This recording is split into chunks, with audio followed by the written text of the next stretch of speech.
75세라는 나이는 단순히 숫자가 아니라 인생의 또 다른 출발점입니다.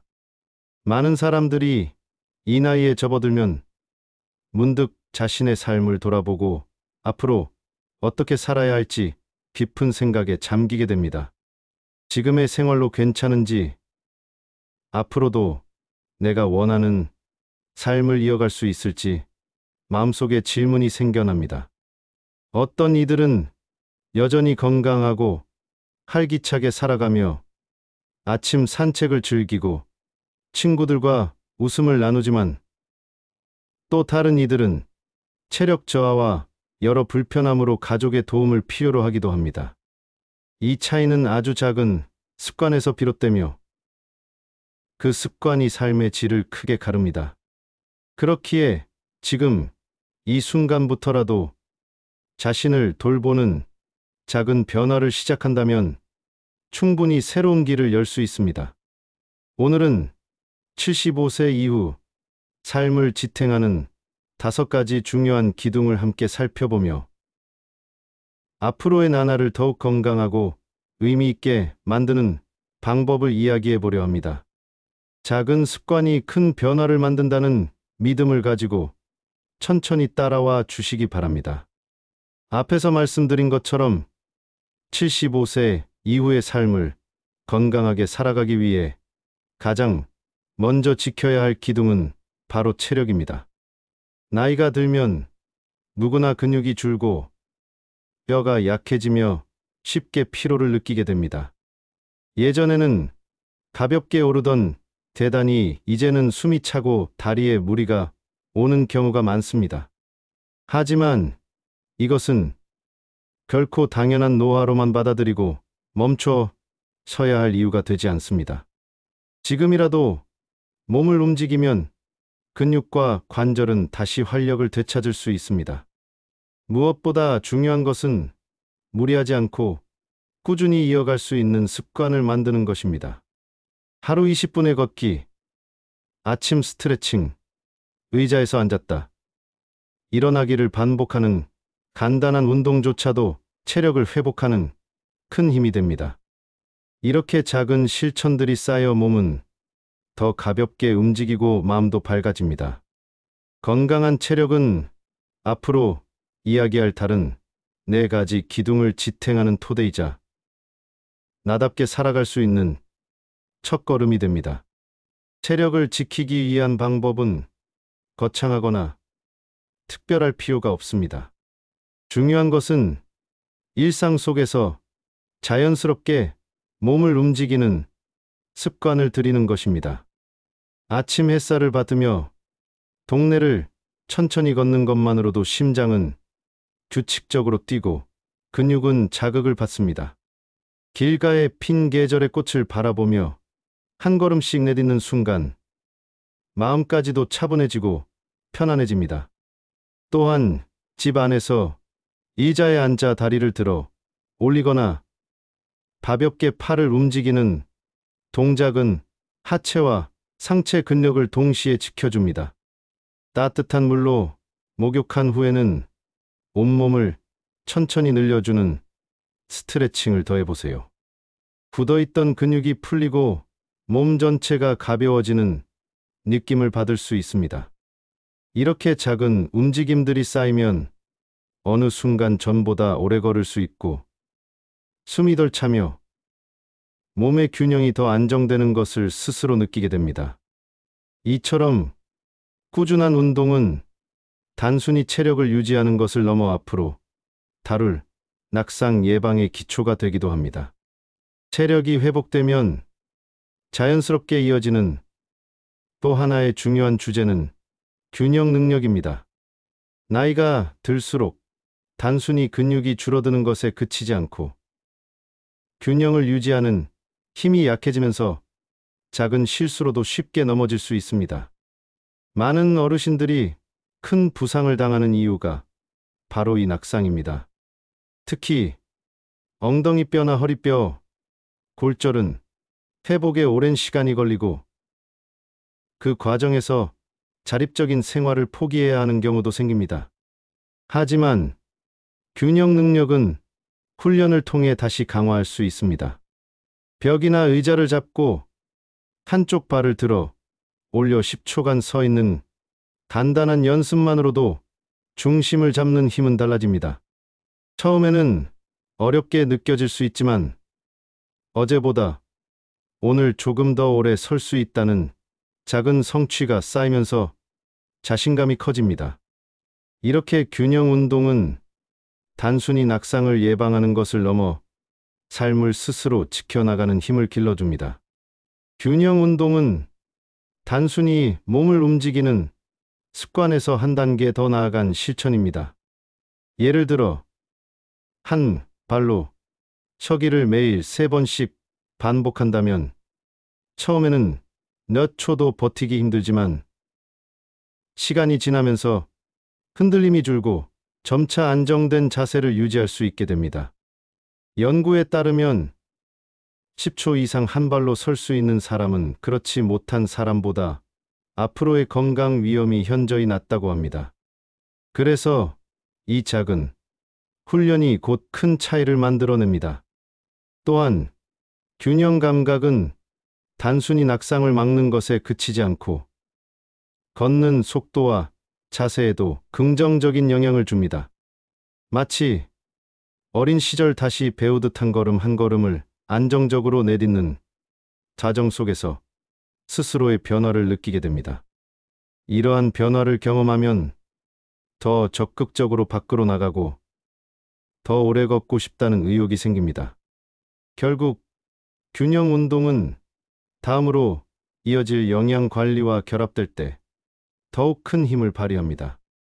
몸을 지탱할 근육과 뼈를 만드는 재료가 영양이기 때문입니다.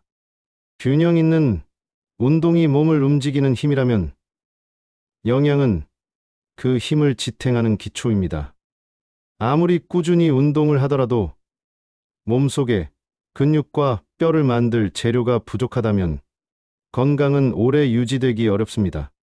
특히 75세 이후에는 식사량이 줄어들고 입맛도 예전 같지 않아 단백질 섭취가 부족해지기 쉽습니다. 하지만 단백질은 근육뿐 아니라 피부, 면역 기능, 호르몬을 유지하는 데도 꼭 필요한 영양소입니다. 전문가들은 하루에 체중 1kg당 1g에서 1.2g 이상의 단백질을 섭취할 것을 권장합니다. 예를 들어 체중이 60kg이라면 하루에 60g 이상의 단백질이 필요합니다. 처음에는 다소 많게 느껴질 수 있지만 세끼 식사에 조금씩 나누어 넣는다면 충분히 채울 수 있습니다. 아침에는 달걀이나 두유, 점심에는 생선이나 두부 요리, 저녁에는 닭고기나 돼지고기 같은 단백질 식품을 곁들이는 것입니다. 이렇게 식탁을 조금만 신경 쓰면 운동으로 길러진 힘이 더욱 단단히 쌓여갑니다.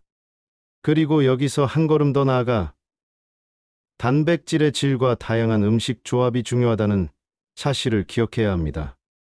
단백질을 충분히 섭취하는 것도 중요하지만 어떤 단백질을 어떻게 먹느냐가 더 큰 차이를 만듭니다. 우리 몸은 스스로 만들 수 없는 필수 아미노산을 음식에서 얻어야만 하는데 달걀과 생선, 콩류, 두부, 그리고 살코기에는 이 성분이 고르게 들어 있습니다. 특히 유신이라는 아미노산은 근육 합성을 촉진하는 핵심 역할을 합니다. 따라서 매 끼니에 단백질을 조금씩 포함시키는 것이 효과적입니다. 아침에는 삶은 달걀과 따뜻한 두유 한 잔, 점심에는 된장국에 두부와 생선을 곁들이고 저녁에는 닭가슴살이나 돼지고기와 함께 채소를 넣은 볶음 요리를 준비해 보세요. 이렇게 다양하게 조합하면 단백질뿐 아니라 비타민과 미네랄도 함께 섭취할 수 있어 더 균형 잡힌 식사가 됩니다. 또한 씹기 불편한 분들은 부드럽게 조리한 찜이나 국물 요리를 활용하면 부담 없이 영양을 보충할 수 있습니다. 이처럼 식단에서 얻는 힘은 단순히 몸을 지탱하는 데 그치지 않고 다음에 이야기할 마음의 건강을 돌보는 에너지원이 되기도 합니다. 몸이 건강해지면 자연스럽게 마음에도 여유가 생기지만 나이가 들수록 정신적인 변화를 함께 경험하게 됩니다. 75세 전후가 되면 기억력이 예전만 못하거나 쉽게 우울해지고 밤에 잠이 잘 오지 않는다는 고민을 자주 듣게 됩니다. 그러나 이러한 변화를 단순히 나이 탓으로만 돌려서는 안 됩니다. 마음의 건강도 몸처럼 관리할 수 있고 생활 습관을 조금만 조정해도 큰 차이를 만들 수 있습니다. 아침 햇살을 받으며 일정한 시간에 일어나고 가벼운 운동으로 하루를 시작하면 생체 리듬이 안정되어 밤에는 자연스럽게 깊은 잠을 잘 수 있습니다. 또한 하루 중에는 자신을 편안하게 만드는 시간을 의식적으로 마련하는 것이 필요합니다. 좋아하는 음악을 듣거나 책을 읽는 짧은 시간, 작은 정원을 가꾸는 여유, 오래된 앨범을 펼쳐 추억을 떠올리는 순간들은 마음에 따뜻한 빛을 켜줍니다. 이렇게 마음을 다스리는 습관은 다음에 살펴볼 사회적 관계와 연결될 때 더욱 큰 힘을 발휘합니다. 혼자가 아니라 함께라는 경험이 마음의 안정을 배가시키기 때문입니다. 마음의 건강을 지키는 또 다른 핵심은 사람과의 연결입니다. 나이가 들수록 친구나 이웃과의 만남이 줄어들고 가족과도 물리적인 거리가 생기기 쉽습니다. 그러나 작은 대화 한마디가 외로움을 덜어주고 삶의 활력을 되찾게 합니다. 산책길에서 이웃에게 건네는 안녕하세요라는 인사, 시장에서 주고받는 짧은 대화, 지역 모임에 잠시 들러 함께 웃는 순간들이 마음의 빈자리를 채워줍니다. 연구에 따르면 사회적 관계가 풍부한 노인은 그렇지 않은 노인보다 신체적, 정신적 건강을 유지할 가능성이 훨씬 높다고 합니다. 또한 매일 감사할 일을 기록하거나 누군가에게 고마움을 표현하는 습관은 마음을 한층 더 단단하게 만듭니다. 오늘도 무사히 눈을 떴다는 사실, 따뜻한 밥을 먹을 수 있다는 기쁨, 사소한 순간에도 고맙다는 마음을 담아본다면 마음의 불안은 점차 줄어들고 삶은 더욱 풍요로워집니다. 이러한 마음가짐은 곧 가족과의 관계에도 좋은 영향을 주며 나의 삶을 지탱하는 또 다른 기둥이 됩니다. 가족과의 관계가 인생의 큰 버팀목이 되지만 때로는 말하지 못하는 고민이 마음속에 자리 잡기도 합니다. 특히 배뇨와 배변 문제는 누구나 겪을 수 있는 자연스러운 변화이지만 쉽게 털어놓기 어려운 주제입니다. 그러나 이 문제를 외면하면 삶의 질은 크게 떨어지고 스스로의 자립심에도 영향을 줍니다. 실제로 75세 김수나 어르신은 밤마다 3번 이상 화장실에 가야 했고 그로 인해 잠을 깊게 잘 수 없었습니다. 처음에는 나이 탓이라 여기며 참았지만 결국 낮에도 피곤해 외출을 꺼리게 되었고 좋아하던 친구 모임도 점점 멀어졌습니다. 하지만 생활 습관을 조금씩 바꾸면서 상황은 달라졌습니다. 물을 한 번에 많이 마시는 대신 하루에 7번 나누어 조금씩 마셨고 저녁 늦게는 수분을 줄였습니다. 또한 골반적인 운동을 매일 이어가면서 밤에 깨어나는 횟수가 줄고 변비도 서서히 개선되었습니다.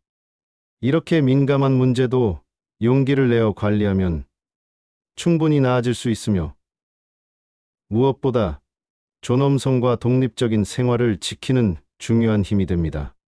다음으로는 지금까지의 이야기를 정리하며 5가지 기둥을 되돌아보겠습니다. 지금까지 우리는 75세 이후의 삶을 더욱 건강하고 풍요롭게 만드는 5가지 기둥을 하나씩 살펴보았습니다. 첫째는 체력의 유지였습니다. 매일 조금씩 몸을 움직이고 스트레칭을 하며 간단한 근력 운동을 통해 근육과 관절을 지키는 습관이 얼마나 중요한지 알 수 있었습니다. 둘째는 균형 능력과 낙상 예방이었습니다. 한발 서기와 같은 작은 훈련이 큰 부상을 막고 독립적인 생활을 이어가는 힘이 된다는 사실을 확인했습니다. 셋째는 영양과 단백질 섭취였습니다. 하루 3끼 식사에 단백질을 고르게 나누어 섭취하고 다양한 음식으로 필수 아미노산과 비타민을 함께 챙기는 것이 몸을 지탱하는 기초가 되었습니다. 넷째는 마음의 건강이었습니다. 규칙적인 생활, 감사하는 태도, 그리고 누군가와의 작은 대화가 마음을 단단하게 지켜주었습니다. 다섯째는 배뇨와 배변 관리였습니다. 쉽게 말하지 못하는 주제지만 생활 습관을 조정하고 운동을 이어가는 것만으로도 존엄성과 자립성을 지킬 수 있었습니다. 결국 이 모든 기둥은 특별하거나 어려운 것이 아닙니다. 그저 오늘 할 수 있는 작은 선택을 꾸준히 이어가는 것입니다. 어제보다 오늘 조금 더 걷고, 오늘보다 내일 한마디 더 인사를 건네며 식탁 위에 단백질 반찬을 하나 더 올리는 것. 이 작은 변화들이 모여 내일의 삶을 더욱 단단히 지탱합니다. 75세라는 나이는 끝이 아니라 새로운 시작입니다. 자신을 아끼고 돌보는 마음이 곧 가족을 지키고 이웃을 따뜻하게 하는 힘이 됩니다. 지금 이 순간부터 작은 변화를 시작해 보세요. 내일은 오늘보다 더 건강하고 더 따뜻할 수 있습니다. 그리고 그 길을 걸어가는 당신의 모습은 누구보다 빛날 것입니다.